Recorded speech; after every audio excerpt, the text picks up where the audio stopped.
অতিরিক্ত ঝড় হয়েছে, তবে পেয়ারা গাছের অবস্থা দেখে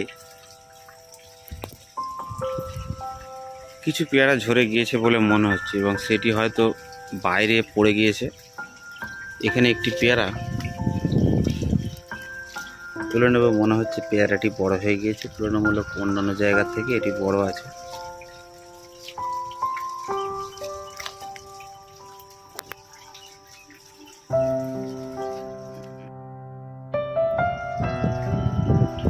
ঝড়ের মুখে পেয়ারা তোলা। এখানে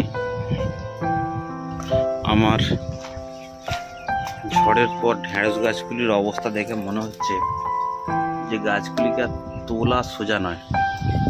ঢেঁড়স, অনেক ঢেঁড়সই ধরে গিয়েছে এই মুহূর্তে, কিন্তু ঢেঁড়স গাছগুলির অবস্থা খুবই খারাপ।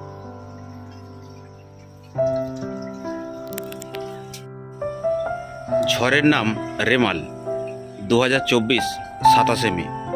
ছাদ বাগানে আমাদের যে গাছগুলি আমরা দীর্ঘদিন ধরে বড় করি, সেই সমস্ত গাছগুলি যখন প্রত্যেক বছর এরম একটি ঝড়ে গাছগুলিকে যখন নষ্ট হয়ে যায়, তখন খুবই কষ্ট হয় ছাদের উপরে এলে। গাছগুলি ফলসহ গাছগুলি যখন নষ্ট হয়, মনের দিক থেকে খুবই ভেঙে যায়। আজকে 27শে মে আমার ছাদ বাগানের অবস্থা দেখে আমার খুবই খারাপ লাগছে। এই সাইডে আমি ছোট গাছের চারা রেখেছিলাম, যেগুলি একটু গরম চলে যাওয়ার পর গাছগুলি বসাতাম। সেই সমস্ত গাছগুলি গোড়া থেকে একদমই হেলে গিয়ে পড়ে গিয়েছে। কিছু পছন্দের গাছ আমি কিনে রেখেছিলাম। অন্যান্য জায়গায় গাছগুলি বেশ ভালোই ক্ষতি হয়েছে। গাছ ভর্তি টবে জল। এখনো হালকা আবহাওয়া রয়েছে, তবে মনে হয় একটু নরম হয়ে গিয়েছে। বৃষ্টি তেমন একটা পড়ছে না, হাওয়ার গতিবেগটা একটু আধটু রয়েছে। এখানে কিছু গাছ একসাথে রেখেছিলাম। এই কোণে আমার এই কুল গাছটির অবস্থা খুবই খারাপ। গাছটি একেবারে পড়ে গিয়েছে। এই জায়গা থেকে বাঁধন ছিল, বাঁধন ভেঙে গিয়েছে, ডালটিও ভেঙে গিয়েছে।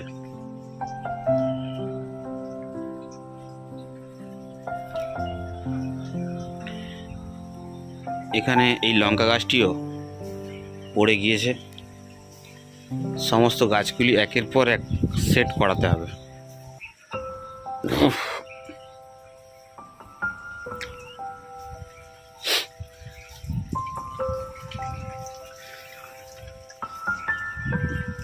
বাগানের পরিস্থিতি আগোছালো অবস্থা আমাদের। আর আমার এখানে খাটো জাতের বরবটি গাছগুলির অবস্থা দেখে মনে হচ্ছে যত ঝড়ঝাপটা এর ওপর দিয়ে গিয়েছে, পুরো গাছগুলি যেন শুয়ে রয়েছে। কিন্তু আমার এই সাইডে যে বেডগুলি রয়েছে, বেডের থেকে কিন্তু অনেক নিচেই এই গাছগুলি রয়েছে। জামরুল গাছটিরও অবস্থা খারাপ। এই জায়গায় বাঁধন ছিল, তা সত্ত্বেও বাঁধন ছিঁড়ে গিয়েছে। ছিঁড়ে গিয়ে গাছটি হেলে গিয়েছে। ঢেঁড়স গাছগুলির অবস্থা আগোছালো। একটি আরেকটি কার ঘাড়ে গিয়ে পড়েছে তার কোনো ঠিক নেই। এখানে বেগুন গাছগুলিও ঠিক একই রকম অবস্থা, সমস্ত বাঁধন ছেড়ে গিয়েছে। ভালোভাবে সুন্দর করে খুঁটি দেওয়া সত্ত্বেও অতিরিক্ত ঝড়ে সমস্ত খুঁটিগুলি, বাঁধনগুলি ছেড়ে গিয়ে গাছগুলি আলাদাভাবে নুয়ে পড়েছে। আর আমার ওই গাছে পাশে যে নতুন কুল গাছটি, আর আমার ওই পাশে যে নতুন পেয়ারা গাছে পেয়ারা ধরেছিল একটি ডগায় 5টি, সেই পেয়ারা গাছটি পুরো পেয়ারা ডাল ভেঙে একদমই নিচে গিয়ে পড়েছে।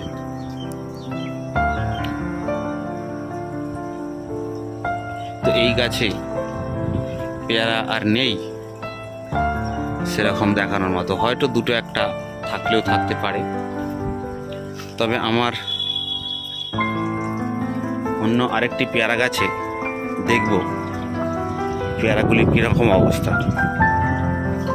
এখানেও অনেক পেয়ারা নষ্ট হয়েছে, তবে একটা দেখতে পাচ্ছি বড় হয়ে গিয়েছে, তো এটি তুলে নেওয়া যাবে এবং এটি বেশ রসালো হয়েছে এবং ঝড়ঝাপটায় এই জায়গাটাতে দাগ হয়েছে, যেহেতু অনেকবার হয়তো লেগেছে এই জায়গায়।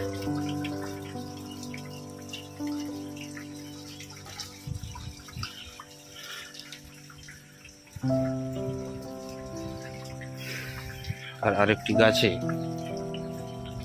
আমার কামরাঙা গাছে প্রচুর কামরাঙা ধরেছিল, কিন্তু সে আর নেই। দুদিনের ঝড়ে সমস্ত কিছু ঝরে পড়েছে একের পর এক, এবং গাছগুলিতে যে এত পরিমাণে ছিল সেগুলিও অনেক দূর দূরে ছিটকে চলে গিয়েছে।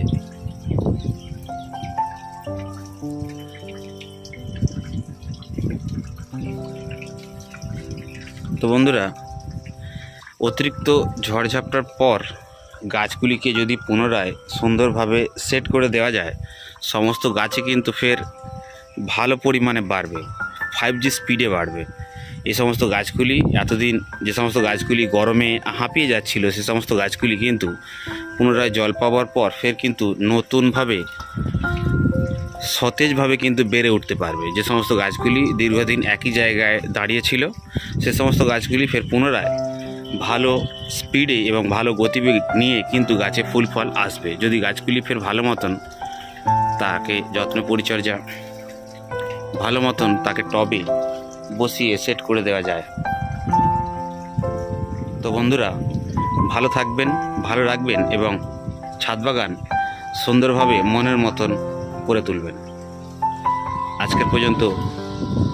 আজকে এই পর্যন্তই।